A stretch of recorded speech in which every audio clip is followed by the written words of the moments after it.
Moses was born into a world defined entirely by chains and fear, the weight of oppression pressing down on every breath he took from the very moment he entered it. His first cries were drowned out not by the comfort of a mother's embrace, but by the harsh crack of a whip and the cold eyes of overseers who saw him not as a child, but as property. From the beginning, his existence was dictated by the cruel rhythms of plantation life, where survival was not just a challenge, it was a constant, consuming battle. The plantation itself was a sprawling, unforgiving landscape, with endless rows of cotton stretching under the blistering sun, each stalk a silent witness to the suffering of those who labored there. The air was thick with the scent of sweat, earth, and the faint metallic tang of blood, remnants of punishments exacted on those who dared to resist. Moses's earliest memories were of work before words, of punishment before play, of obedience before affection. As a child, he was forced into labor almost immediately, his small hands blistered from handling coarse fibers and rough tools far beyond his years. The overseers demanded precision and speed, and mistakes were met with brutal retribution. He learned quickly that crying or complaining was useless. It drew the attention of those who wielded power like a weapon, eager to remind the enslaved of their place in the world. He watched his peers and siblings subjected to the same torment, each lash a lesson carved into their bodies and spirits. The screams of others became a background noise he could neither ignore nor escape, and yet, amidst this relentless suffering, a seed of resilience began to grow within him. He observed, he memorized, and he learned the ways in which the plantation's machinery of control operated. Fear became a teacher, cruelty a guide, and survival a skill to be mastered with precision. Despite the oppression, moments of innocence flickered briefly like fragile candlelight in the darkness of his childhood. Moses would sometimes steal glances at the horizon, imagining a life that stretched beyond the fences and watchtowers. He was fascinated by the birds that soared freely overhead, their wings unbound by chains or masters. These moments, fleeting though they were, planted a sense of longing in his heart, a quiet rebellion of imagination that could not be suppressed by whips or orders. In those rare, stolen intervals of freedom, he discovered the first stirrings of a consciousness that refused to be fully subdued, a mind beginning to recognize the injustice that surrounded him. Moses's parents were themselves prisoners of the system, their lives a mixture of exhaustion, fear, and quiet endurance. His father was a man of imposing strength, yet even he bowed under the weight of the master's authority, aware that defiance could result in death.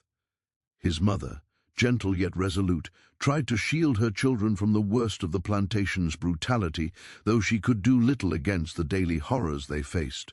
From them, Moses absorbed lessons not in literacy or wealth, but in strategy, observation, and the subtle art of survival. He watched how his parents navigated the treacherous waters of slavery, learning when to speak, when to bow, and when to vanish into the shadows, if only for a moment. These early lessons shaped him, not only as a laborer, but as someone who understood the unspoken rules of power and submission.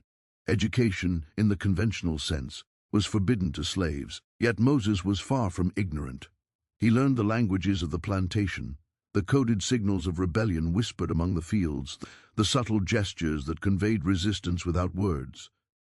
He memorized the routines of the overseers, noting patterns of movement, schedules, and weaknesses. Every detail mattered, every observation a potential lifeline for the future. In these lessons, survival became intertwined with intelligence. To endure, one had to be vigilant, patient, and cunning. Moses's mind, honed by necessity, grew sharper with each passing day, a tool as essential as his hands in navigating a world that sought to break him. The physical labor was relentless. From sunup to sundown, Moses's body was pushed beyond its limits. He carried baskets of cotton that weighed more than his small frame should have managed, bent under the scorching sun, and endured the ceaseless whip for any perceived misstep. His skin, already tender from childhood, bore the marks of punishment, scars that told stories of pain and resilience in equal measure. Disease and exhaustion were constant companions. The swampy lands around the plantation bred illness, and medical care was a luxury reserved for the master's family. Hunger gnawed at him, a persistent reminder that even sustenance was a privilege seldom afforded. Yet, in the midst of this suffering, Moses' spirit did not fully break. There was an inner fire, quiet yet persistent, that refused to be extinguished, a knowledge that while his body was enslaved, his mind could remain his own. The cruelty of his master was not just physical, but psychological. The man took perverse pleasure in asserting dominance over those he enslaved, using terror as both punishment and entertainment. Public floggings were common, spectacles designed to instill fear and obedience in the hearts of all who watched. Moses witnessed neighbors, friends, and even family members dragged into the yard, whipped until their cries were raw and hoarse, then returned to the fields, their spirits battered but their bodies forced to continue labor. The psychological impact was profound. Submission was not simply demanded, it was enforced through constant oppressive fear. Yet in the eyes of Moses, the seeds of resentment began to take root. He observed the injustice, catalogued the cruelty, and slowly began to understand the nature of power and the fragility of the world his oppressors believed they controlled. Amid this environment of terror, Moses also experienced moments of camaraderie and silent rebellion. The enslaved community on the plantation, though fragmented and surveilled, developed intricate networks of communication and support. Stories were shared at night, songs carried messages, and small acts of defiance, hiding food, slowing work, or exchanging information, became ways to reclaim a measure of autonomy. Moses learned these unspoken codes quickly, recognizing that survival depended not only on strength and obedience, but also on alliance and cunning. Within these clandestine interactions, he discovered his first taste of leadership, his mind beginning to map out strategies not yet fully understood even by him. Religion and spirituality provided a complex refuge, while masters often used Christianity as a tool of control, teaching obedience and submission as divine mandates. Moses found in the same stories a different kind of strength. The tales of Exodus, of liberation from bondage, resonated deeply with him. He saw in them a mirror of his own life, a promise that chains were not eternal and that freedom was a possibility worth envisioning, even if distant. Prayer and reflection became quiet acts of rebellion, moments in which his mind could wander to a world unconstrained by human cruelty. In these private meditations, he nurtured hope, a dangerous but essential companion in a world designed to crush it. The social hierarchy of the plantation also played a significant role in shaping Moses's understanding of the world. He observed the differences between house slaves and field slaves, noting the privileges and perils of each. He learned the subtle nuances of servitude, the ways in which proximity to the master offered both protection and danger. Every interaction, every glance, every word overheard contributed to a growing map of power dynamics that Moses committed to memory. This knowledge would later become crucial in navigating a society that measured human worth by the color of skin and the ownership of land. By the time Moses reached adolescence, his body and mind had been tempered in ways both brutal and profound. He was strong, vigilant, and acutely aware of the injustices that surrounded him. Yet he was also thoughtful, reflective, and strategic, qualities that distinguished him from many of his peers who, crushed under the weight of oppression, had lost hope entirely. The lessons of his youth, painful though they were, had created a foundation upon which a formidable spirit could grow. He understood the cruelty of the world, but he also recognized the cracks in the system, the weaknesses of those who wielded power with arrogance and ignorance. He saw that survival depended not only on obedience, but on intelligence, cunning, and patience. Moses's early years, though steeped in suffering, were also a period of profound education. He learned the art of observation, the value of memory, the importance of discretion, and the subtle ways in which the human spirit could resist even the most oppressive circumstances. He witnessed the fragility of power, the cruelty of unearned authority, and the resilience of those who, despite chains, refused to surrender entirely. These experiences forged in him a mind attuned to strategy and a heart capable of both endurance and daring. In the crucible of slavery, Moses became more than a laborer. He became a survivor, a and, in ways yet unseen, the seed of a legend. By the time he reached the threshold of adulthood, Moses had internalized lessons that would guide him for the rest of his life. He knew the limits of fear, the power of intelligence, and the potential of patience.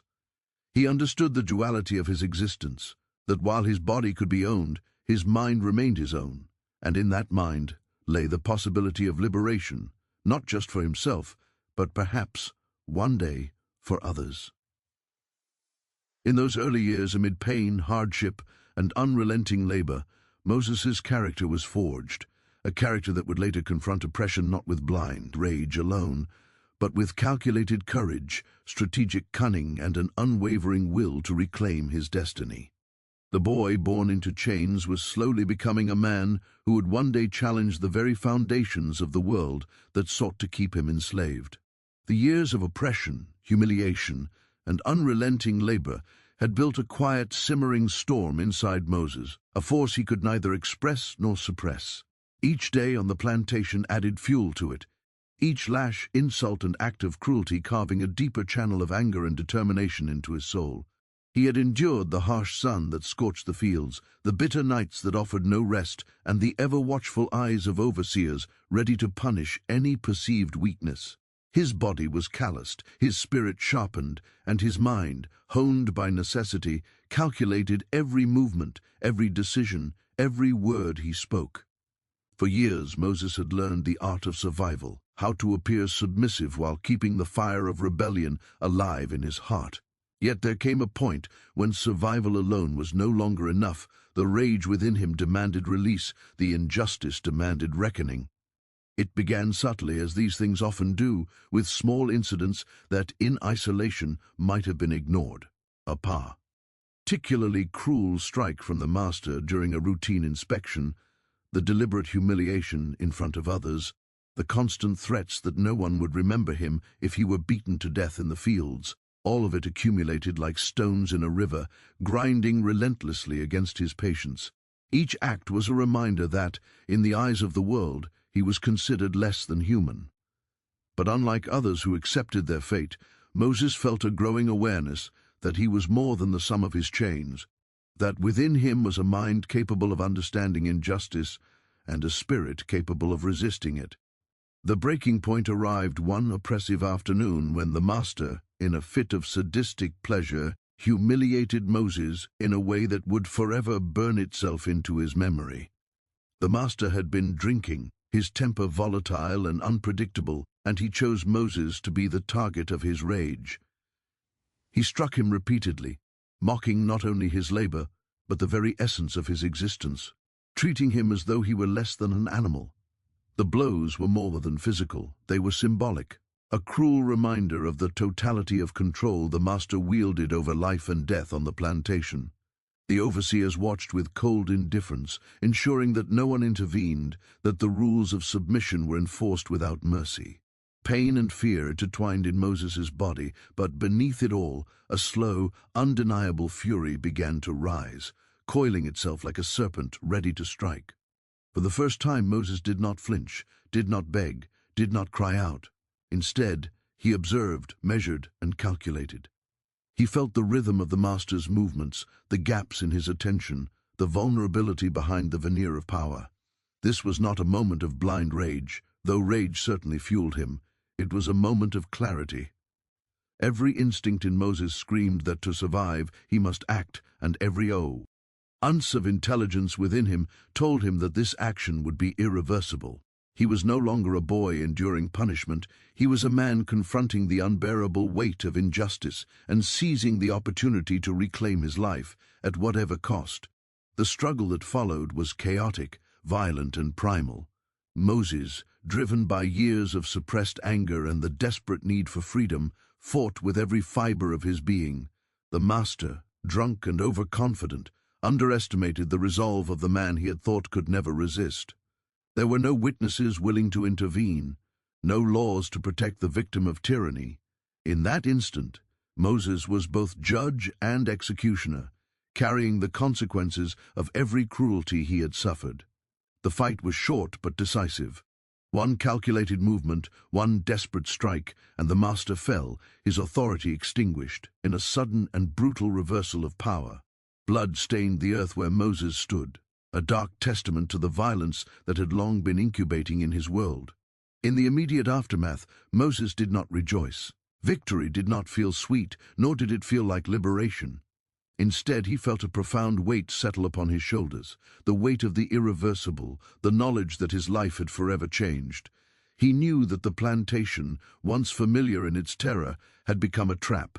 Every overseer, every neighbor, every ally of the master would seek retribution. He would be hunted, marked as a murderer, and the freedom he now possessed in the moment was precarious, fragile, and fleeting. Moses's mind raced as he considered the options: escape, concealment, survival. The plantation, which had once been a cage, had now become a battlefield, and every step he took from that point forward required cunning, courage, and a willingness to embrace danger. As he fled the scene, Moses became acutely aware of the woe, hurled around him in ways he had never been before. Every rustle of leaves, every shadow, every distant sound carried significance. He moved through the landscape with a combination of stealth and speed, guided by instinct and experience. The forests, swamps, and hidden paths that he had once regarded only as obstacles now became allies, providing cover and a network through which he could disappear from those who sought him. Each moment of flight was a lesson in observation, each pause a test of patience, and each decision a balance between risk and reward.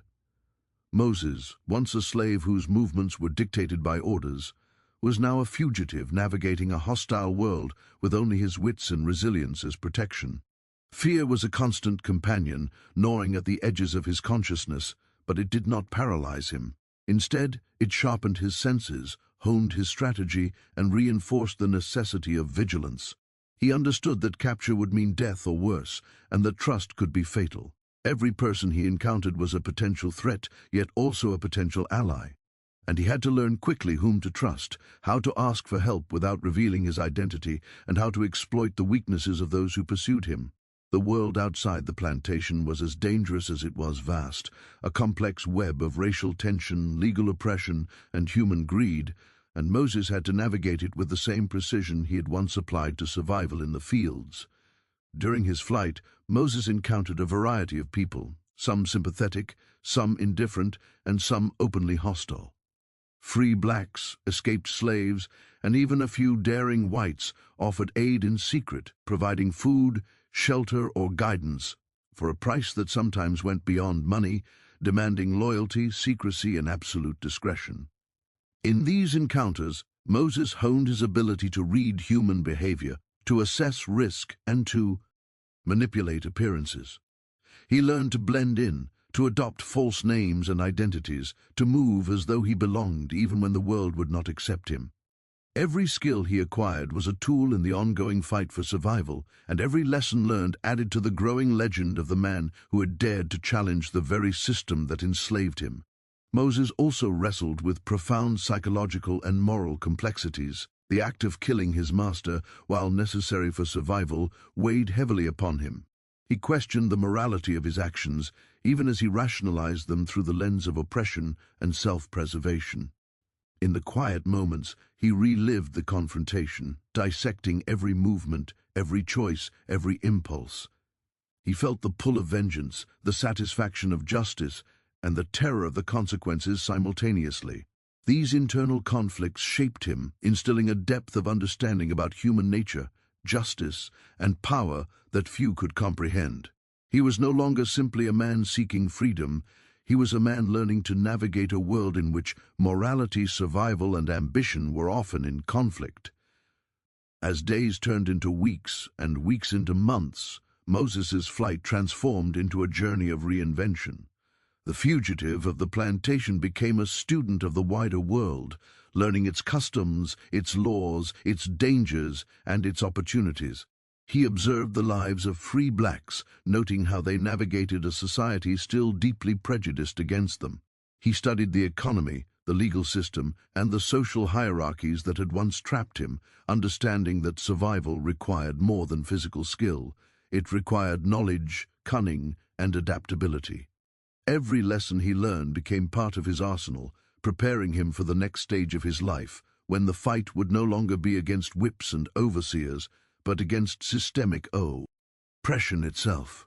The killing of his master marked a profound turning point in Moses's life. It was not merely an act of self-preservation, but a symbolic rupture with the world of slavery that had defined him since birth. In that moment he asserted his humanity in a society that denied it, reclaiming a sense of agency that no longer depended on the permission of those who had enslaved him. Yet it also bound him to a path of danger, cunning, and constant vigilance. Freedom, he realized, was not given. It was taken, fought for, and protected with every ounce of one's being. This understanding became a guiding principle for the years that followed, shaping every decision, every relationship, and every risk he would undertake. Through it all, Moses remained intensely aware of the precariousness of his situation. He understood that the world outside the plantation was no utopia. It was a complex, dangerous landscape, filled with both opportunity and peril. The fugitive who had killed his master was a legend in the making, a figure who embodied both fear and inspiration. Yet he knew that to survive, he could not rely solely on legend. He had to rely on skill, intelligence, and an unyielding will. Every step forward was a calculated risk, every choice a delicate balance between caution and courage. In this crucible of flight and fear, Moses's character was further refined, his resolve hardened, and his vision for the future, though still distant and uncertain, began to take shape. Ultimately, the act of killing his master was both an ending and a beginning. It ended a chapter of abuse, submission, and suffering, but it also began a new chapter of uncertainty, strategy, and self-determination. Moses emerged from that moment transformed, no longer merely a victim of circumstance, but a man capable of shaping his own destiny. The fields that had once imprisoned him, the overseer, who had controlled him, the chains that had bound him, they were gone, replaced by a world in which every action, every decision carried the weight of survival. In the months and years that followed, Moses would navigate this new world with the same intelligence, courage, and determination that had carried him through the decisive confrontation. The slave who killed his master had become a fugitive, and in that transformation lay the seeds of a legend that would endure far beyond the plantations and beyond the reach of those who had once sought to control him. Moses moved through the world as a shadow, invisible, yet present. A man hunted relentlessly by those who sought to punish him for his defiance. Every step he took required vigilance, every movement was measured, and every sound was a potential signal of danger. The forests, swamps, and hidden paths that had once seemed merely obstacles now became his allies, offering concealment and refuge. He learned to read the land as though it were a living map, noticing every tree bent by the wind, every footprint in the mud, every subtle change in the terrain. The natural world, once a backdrop to the brutality of plantation life, had now become a partner in his flight, a guide and protector in a world where human trust was scarce and treachery abundant. Hunger was a constant companion.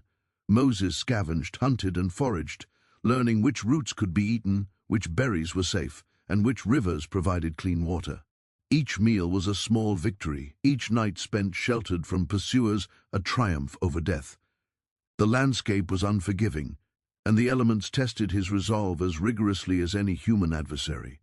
Rainstorms drenched him, turning trails into slippery mud and rivers into torrents. Heat and humidity sapped his strength, but he endured, developing a resilience born of necessity. He moved silently at Nig, resting only when the world around him seemed still, and even then, sleep was shallow and filled with dreams of capture. Fear and exhaustion were relentless teachers, but they sharpened his instincts and honed his survival skills. Moses quickly learned that people were as dangerous as the landscape. Every stranger he encountered was a potential threat, and every encounter could mean betrayal or salvation. Slave catchers, bounty hunters, and informants were everywhere, searching for the man who had defied his master. Even those who offered help demanded caution. Some provided shelter, others offered false papers or secret routes, but trust had to be earned slowly, with careful observation and subtle testing. Moses developed a keen sense for reading human behavior, noticing the slightest hesitation in a gesture, a flicker of uncertainty in a glance. He understood that survival required not just physical skill, but mental acuity, the ability to manipulate perception and stay several steps ahead of those who sought him. The journey was long, grueling, and filled with moments of intense danger. At one point, Moses found himself cornered by a group of slave catchers in a dense thicket. His heart raced, muscles tensed, and his mind calculated every possible move. There was no room for hesitation. He used the terrain to his advantage, disappearing into the shadows, moving silently through the underbrush, and exploiting every natural cover. He became a master of misdirection, leaving false tracks, using rivers and swamps to mask his passage, and moving in ways that confounded those who pursued him. The thrill of survival was intoxicating, but so was the fear of failure, a constant reminder that a single mistake could end his life.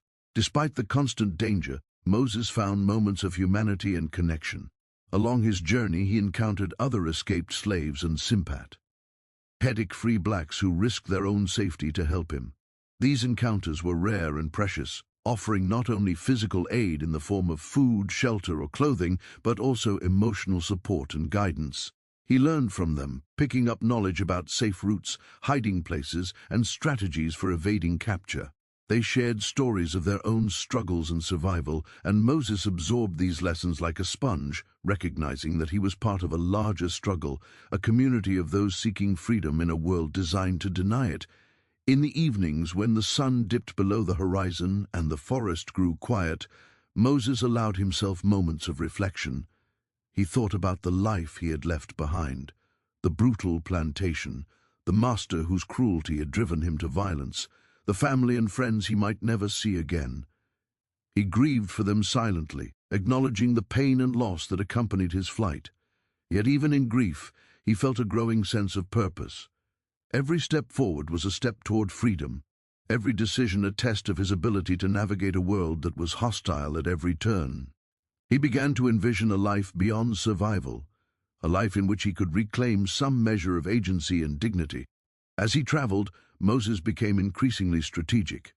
He understood that staying in one place too long was dangerous, that patterns could be traced and used against him. He adopted a nomadic existence, moving frequently, often traveling at night and resting during the day. He learned to disguise himself, altering his appearance and mannerisms to blend in with different communities.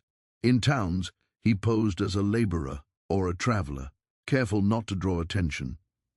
He avoided major roads and thoroughfares, favoring hidden paths and backwoods trails that few dared to tread. Every decision was informed by caution, every action calculated to reduce risk. O.V. Airtime, he became adept at reading maps, rivers, and the layout of settlements, turning knowledge into a tool for survival. Moses also had to contend with the psychological toll of being a fugitive. Fear was ever present, a shadow that lurked in every corner and whispered constantly of capture and death.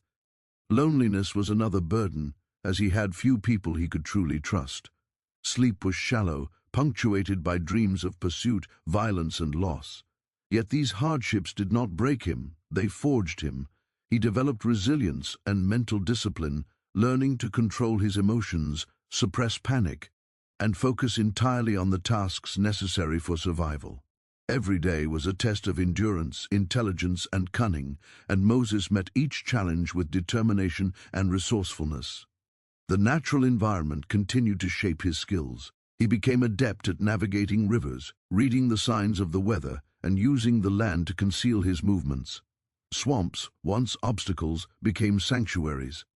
Dense forests offered cover, while rocky outcrops provided vantage points from which to observe potential threats. He learned to track animals, recognizing that their behavior could reveal the presence of humans or danger nearby. Hunting became both sustenance and practice, sharpening his ability to move silently, aim accurately, and strike decisively. The wilderness, once a place of fear, became a classroom in which Moses honed the skills that would keep him alive. Along the way, Moses also developed an understanding of human networks and communities. He observed the ways in which free blacks, abolitionists, and underground networks provided covert support to fugitives. He learned about safe houses, secret messages, and routes that led to relative safety. These lessons were invaluable, allowing him to navigate towns and settlements without arousing suspicion. He also learned to exploit the prejudices and assumptions of others, using them to his advantage to move undetected. In a society built on oppression and fear, knowledge and cunning became weapons as essential as any physical skill. As the months passed, Moses' reputation quietly began to grow. Stories of a fugitive slave who had killed his master and evaded capture spread among both the enslaved and free communities. Some whispered his name with fear, others with admiration. This growing legend provided both protection and danger. On one hand, it warned pursuers of his cunning and resolve. On the other, it attracted attention, increasing the risk of betrayal or capture. Moses navigated this precarious balance with skill, aware that reputation could be as powerful as physical strength, but also as dangerous as any weapon wielded against him. During his flight, Moses began to think strategically about his long-term survival. He realized that physical evasion alone would not suffice. He needed to establish a foundation for a life beyond mere survival. He observed the economic systems, the social hierarchies, and the legal frameworks that governed the world beyond the plantation. He learned about trade, property ownership, and the ways in which some black communities managed to carve out autonomy despite systemic oppression. This knowledge would later become invaluable, providing him with the tools to not only survive as a fugitive, but to ultimately thrive as a man in control of his destiny. Despite the constant threats, Moses also allowed himself moments of reflection and hope. He thought about freedom not just as an absence of chains, but as the ability to live with dignity, make choices, and assert his humanity. He imagined a life where he could own land, work for himself, and perhaps even help others achieve liberation. These visions of the future became a source of motivation, sustaining him through nights of fear, hunger, and exhaustion. Hope, once a dangerous indulgence, became a lifeline, reminding him that the struggle for survival was also a struggle for something greater. Over time, Moses' experiences as a fugitive transformed him profoundly. He became more than a man running from danger. He became a strategist, a student of human nature, and a master of survival. Every encounter, every challenge, every moment of fear contributed to his growth. He learned to anticipate threats, manipulate perception, and exploit opportunities. He developed patience, discipline, and resilience, qualities that would serve him not only in the immediate struggle, but in the life he would later build. The fugitive life, harsh and unforgiving, had forged a mind capable of navigating the complexities of a world still hostile to his existence. In the end, Moses' time on the run was not merely a period of evasion, it was a crucible in which he honed every skill necessary for freedom. He emerged from the forests, swamps, and hidden trails not just as a survivor, but as a man transformed by experience, intelligence, and courage. The fugitive who had once been a slave in the fields had become a figure defined by cunning, resilience, and an unyielding will to live. His journey through danger, fear, and uncertainty laid the foundation for the next stage of his life, when survival would no longer be measured solely in days, but in the possibility of building a future free from oppression. The forests and swamps that had been his refuge were now part of the legend, and Moses, shaped by every hardship and triumph along the way, carried forward a vision of freedom that no chain, whip, or master could ever erase. After months, perhaps years, of moving constantly through forests, swamps, and hidden trails, Moses began to realize that survival alone could not define his L. The fugitive life, while necessary, was precarious, filled with constant fear, hunger, and uncertainty. Every day had been a struggle to avoid capture, every night a test of endurance and vigilance. Yet, amidst the exhaustion and relentless threat, Moses began to see the outlines of a different existence, a life where freedom was not merely temporary, not a momentary escape from a master's whip, but a lasting reality. This realization marked the beginning of a profound transformation. He understood that to truly be free, he needed more than survival skills. He needed knowledge, resources, allies, and a plan. The world beyond the plantation was vast and complex, and Moses had to learn how to navigate it with intelligence and strategy. The first step toward reinvention was careful observation. Moses studied the communities he passed through with acute attention, analyzing social structures, economic practices, and human behaviors. He watched how free blacks managed to carve out livelihoods despite systemic oppression, how they negotiated with merchants, landlords, and authorities, and how they maintained networks of trust and protection. He saw the importance of literacy, numeracy, and social connections in navigating a society built against him. Each observation added a layer of understanding, a mental map that he could use to plot his own course. He realized that freedom without preparation could be as dangerous as slavery, leaving him exposed to exploitation, poverty, or betrayal. Knowledge became a currency, a tool as vital as his physical strength or survival instincts. Moses began to engage cautiously with those who could aid him, seeking out mentors, allies, and contacts among both free blacks and sympathetic whites. These relationships were fraught with risk. Trust had to be earned over time, and one misstep could prove fatal. He learned to listen carefully, to ask questions indirectly, and to gauge character through subtle cues and behavior. Slowly, he began to gather information about employment opportunities, safe places to live, and legal mechanisms that could help secure a measure of autonomy. Every interaction was a delicate balance, blending discretion with curiosity and patience with initiative. Moses was no longer merely running from danger. He was building the foundation for a life that could endure and prosper. Economic independence became a central focus of his strategy. Moses understood that without resources, freedom could only be temporary. He took on work wherever he could, often in positions that required physical labor, but allowed him to observe the systems of commerce, trade, and property ownership that governed society. He studied market practices, wages, and the acquisition of goods, learning not just to survive, but to accumulate the means for future stability. He saved diligently, recognizing that even small amounts of money could open doors, provide security, and create opportunities. The lessons he had learned as a fugitive, patience, resourcefulness, and observation, proved invaluable in navigating the economic world. Every coin earned, every deal observed, and every skill acquired contributed to his growing arsenal for self-reinvention. Education, both formal and informal, became another pillar of his transformation. Literacy, once forbidden to him on the plantation, became a powerful tool. Moses sought out teachers and mentors who could help him read, write, and understand legal documents, contracts, and financial records. He learned about property rights, trade laws, and civic structures, absorbing knowledge that had been systematically denied to him. Each lesson was empowering, a reminder that the chains of ignorance could be broken even when the chains of slavery had once held him. Noel. DGE, Moses realized, was a form of freedom in itself, a weapon and shield that allowed him to navigate a society built on the oppression of people like him. As he gained confidence and knowledge, Moses began to think strategically about long-term security and stability. He recognized that living on the margins as a laborer or fugitive would always carry risks, and he began to envision ways to establish himself as a man of property and influence. This vision required careful planning, patience, and the accumulation of resources. He observed the legal mechanisms for acquiring land, the social networks that facilitated property ownership, and the economic practices that allowed some individuals, even in a racially biased society, to achieve relative autonomy. Each observation was catalogued, analyzed, and stored for future use.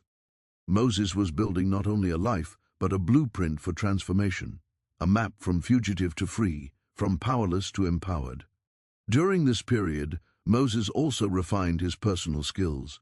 He became adept at negotiation, learning how to communicate with authority figures without arousing suspicion, how to advocate for himself in marketplaces and workplaces, and how to assert his presence while maintaining a careful balance of caution and confidence. He studied the habits and tendencies of those around him, learning to anticipate reactions, exploit opportunities, and avoid conflict when possible. He honed his physical abilities as well, maintaining the strength, endurance, and stealth that had kept him alive as a fugitive. In every sense, Moses was preparing himself for a life that would demand both intelligence and resilience, a life that could survive and thrive in a world still hostile to his existence. The social dimension of his reinvention was equally critical. Moses understood that relationships, alliances, and reputation could be as powerful as wealth or strength. He cultivated trust carefully, building networks of allies who could provide guidance, protection, or collaboration. He learned the subtleties of social interaction in free black communities and in broader society, observing patterns of behavior, social hierarchies, and codes of conduct. Each successful interaction reinforced his ability to navigate complex social environments, while each misstep became a lesson in discretion and strategy. Over time, he became not only a survivor, but a respected figure within the communities he touched, admired for his intelligence, courage, and resilience. As Moses accumulated knowledge, skills, and resources, he began to take concrete steps toward establishing permanent security. He sought out land, observing opportunities where he could acquire property legally and build a stable base for his life. This process was slow and deliberate. He understood that rushing or acting without preparation could lead to disaster. He studied property laws, market conditions, and the social and political environment, ensuring that every move was calculated and informed. With each acquisition, he built not only material security, but also psychological reassurance, a tangible affirmation that he could shape his destiny and claim a stake in the world that had once sought to deny him. Moses' transition from fugitive to free man was not merely practical, it was also deeply symbolic. Every action, from acquiring literacy to negotiating employment, represented a break from the constraints of slavery and a reclaiming of personal agency. He was no longer defined by the master's whip, the plantation fences, or the fear of capture. Each step forward, each skill acquired, each ally gained, reinforced his identity as a free man, capable of self-determination, strategy, and growth. The transformation was both internal and external, affecting his mind, his body, and his place in the world. The psychological transformation was profound. Moses had spent years in a state of heightened alertness, constantly managing fear, hunger, and danger. Now, he learned to channel that intensity into purposeful action. His mind, once preoccupied with survival, began to engage in long-term planning, anticipating future challenges and opportunities. He cultivated patience, discipline, and strategic thinking, recognizing that true freedom required more than escaping the immediate threat. It required preparation, foresight, and the ability to navigate a complex society. Each successful decision reinforced his confidence, while setbacks became lessons in adaptation rather than sources of despair. Moses also understood the importance of reputation. Stories of his cunning, survival, and defiance had already begun to circulate, quietly building a legend of the man who had escaped the plantation and survived against all odds. He leveraged this reputation carefully, using it to gain trust in some circles and to instill caution in others. He recognized that perception could be as powerful as action, and he used it strategically to secure alliances, avoid conflict, and assert influence. Over time, this reputation became a form of social capital, enhancing his ability to operate successfully in a society that remained deeply prejudiced. By the time he began to acquire land and establish himself as a property owner, Moses had undergone a profound metamorphosis. He was no longer merely a man who had survived slavery and evaded capture. He was a strategist, an economist, a socially adept negotiator, and a symbol of resilience and intelligence. Every skill he had honed during his years as a fugitive, observation, patience, cunning, and physical prowess, now served the purpose of building a lasting, autonomous life. The land he acquired represented not just material security, but the culmination of years of careful planning, discipline, and unyielding determination. Moses' story during this period also illustrates the broader reality of freedom for formerly enslaved individuals. It was not merely an absence of chains, it was a continuous process of learning, adaptation, and reinvention. Freedom demanded intelligence, strategy, and courage. It required understanding the economic, legal, and social systems that govern society and finding ways to navigate them despite systemic bias and discrimination. Moses's transformation exemplified the combination of practical skill, psychological resilience, and strategic vision necessary to move from a state of oppression to one of self-determined life. In the end, Moses's reinvention was both a personal triumph and a testament to human resilience. He had transformed from a hunted fugitive into a man of property, knowledge, and influence. The journey had been fraught with danger, fear, and uncertainty, but it had also been filled with learning, adaptation, and growth. Moses had not only survived, but had laid the foundation for a life of autonomy and empowerment.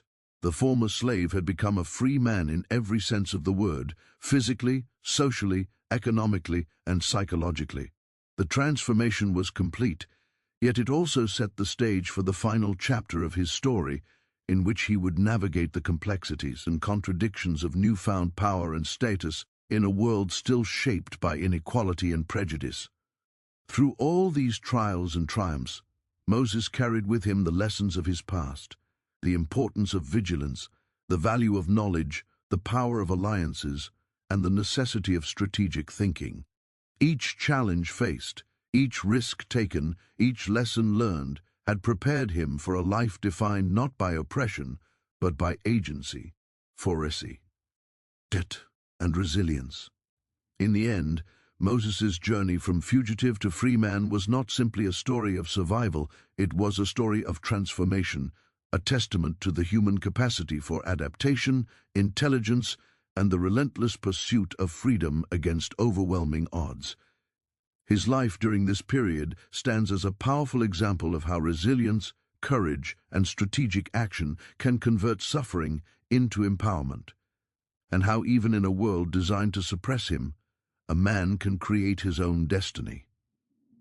Moses had come a long way from the fields where he had been born into chains.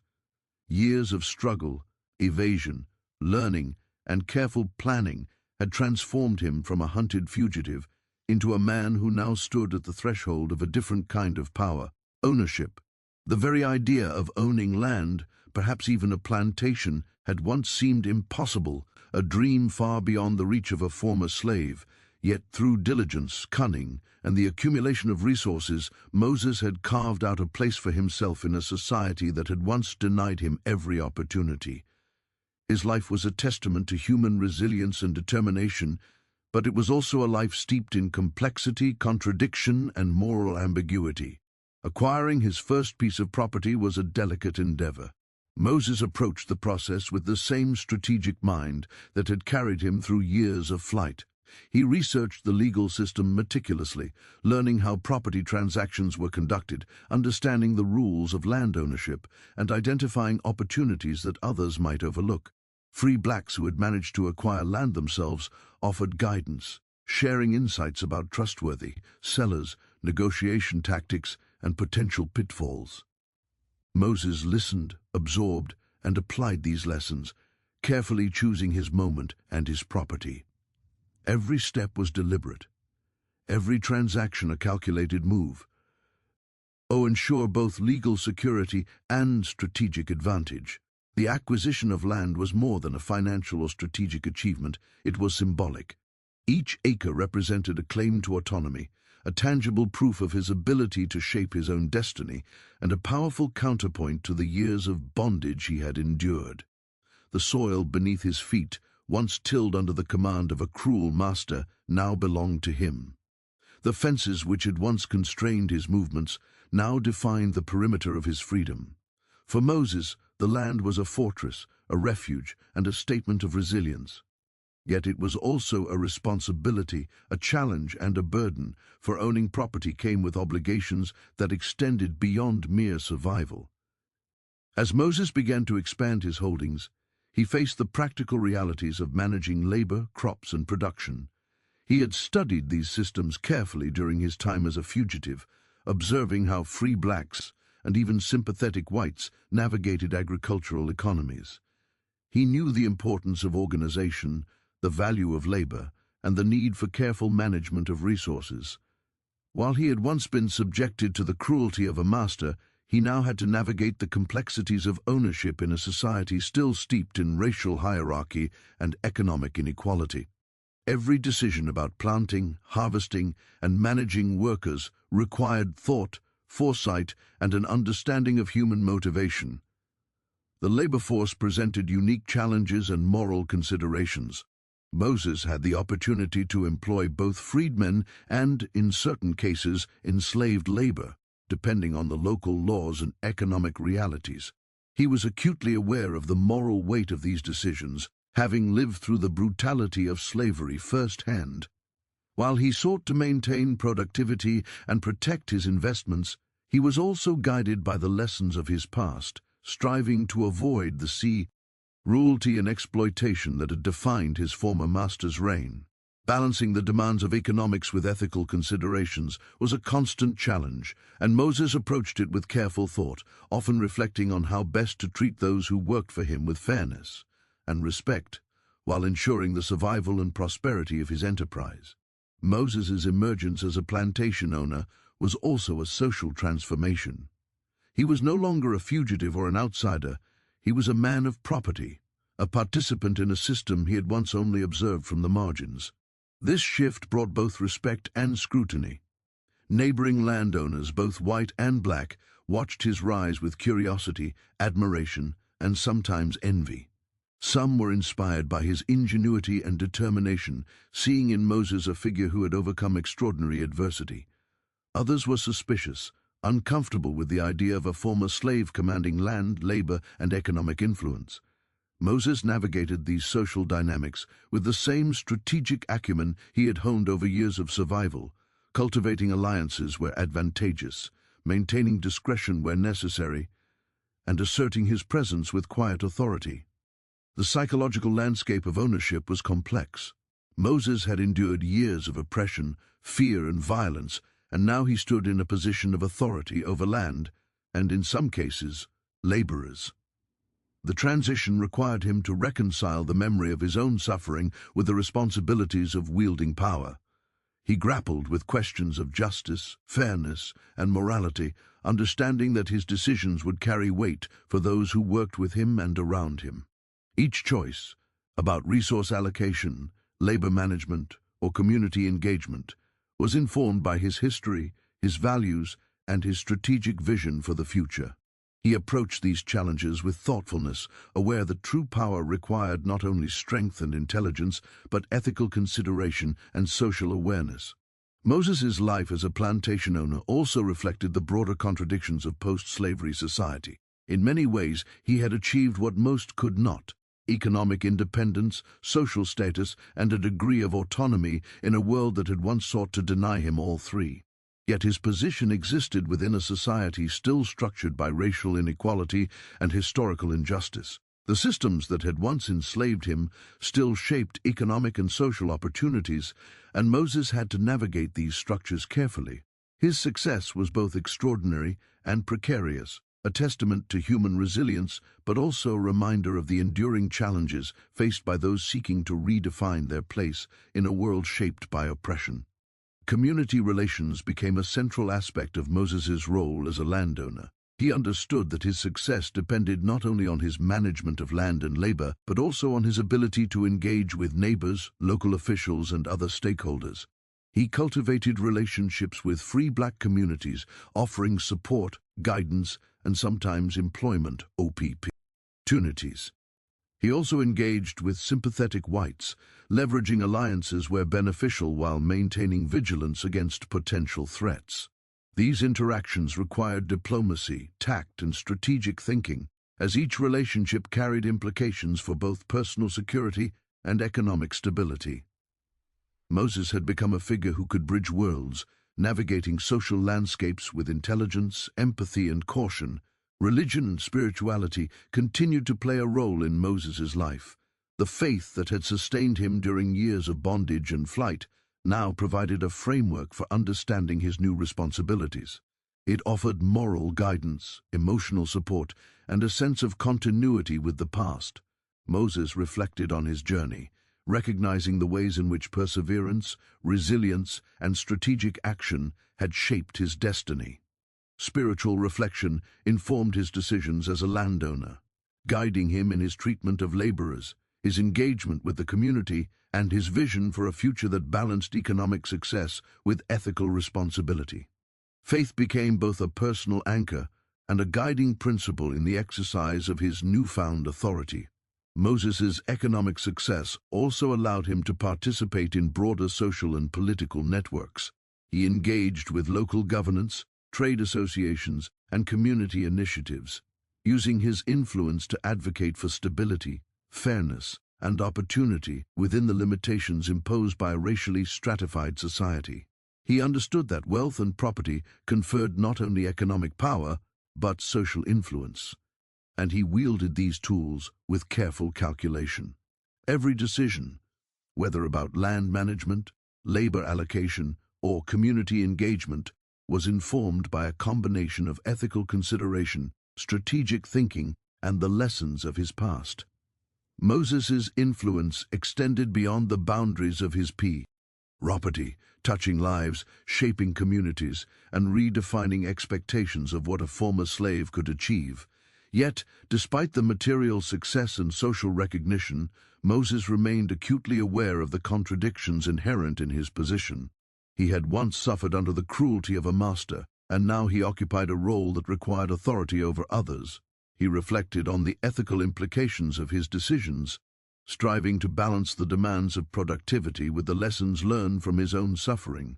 The weight of history, memory, and responsibility shaped his actions, informing a leadership style that emphasized fairness, strategic oversight, and moral consideration. Moses's journey had come full circle in some respects, from subjugation to empowerment, from fear to authority, and from survival to legacy. Yet the complexity of power remained, reminding him that freedom was not simply the absence of chains, but the thoughtful exercise of agency in a world still marked by inequality. The personal dimension of his transformation was equally profound. Moses had endured profound isolation, fear, and trauma, and now he faced the challenges of establishing a life that was both secure and meaningful. He invested in his family, his household, and his personal development, recognizing that stability and legacy required attention to both material and social foundations.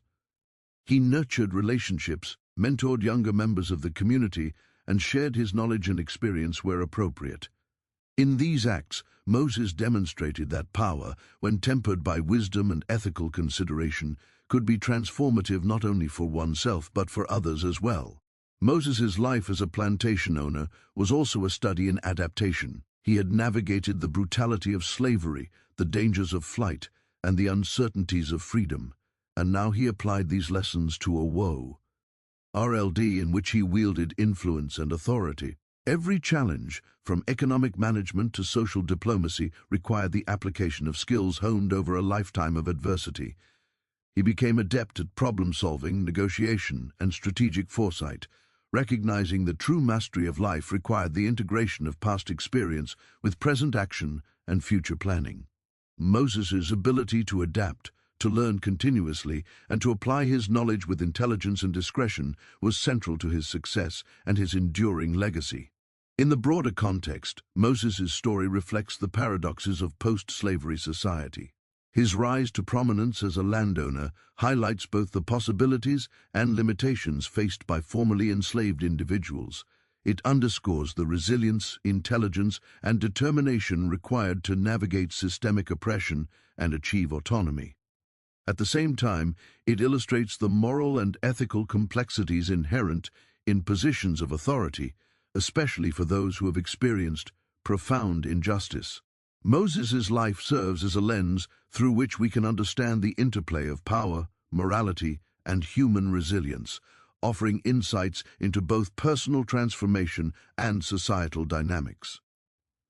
Ultimately, Moses's journey from fugitive to plantation owner embodies a remarkable transformation of identity, capability, and influence. He had navigated extreme adversity, mastered survival, accumulated knowledge and resources, and leveraged his experience into lasting autonomy. His life exemplifies the capacity of the human spirit to adapt, endure, and flourish, even in circumstances designed to suppress it. At the same time, it reflects the enduring challenges of power, responsibility, and ethical decision-making in a society shaped by historical injustice. Moses' story, complex and multifaceted, stands as both a testament to personal triumph and a reminder of the moral and social intricacies of freedom, authority, and human agency. Through his years as a plantation owner, Moses remained acutely aware of the lessons of his past, the brutality he had endured, the ingenuity that had sustained him, and the vigilance that had preserved his life. He approached every decision with thoughtfulness, balancing ambition with caution, power with responsibility, and strategy with morality. In doing so, he not only secured his own survival and prosperity, but also created a model of leadership and agency for others to observe and, perhaps, emulate. Moses' life, defined by resilience, intelligence, and a relentless pursuit of freedom, became a legend in its own right, illustrating the potential for transformation, the exercise of agency, and the enduring complexities of human existence in the shadow of oppression.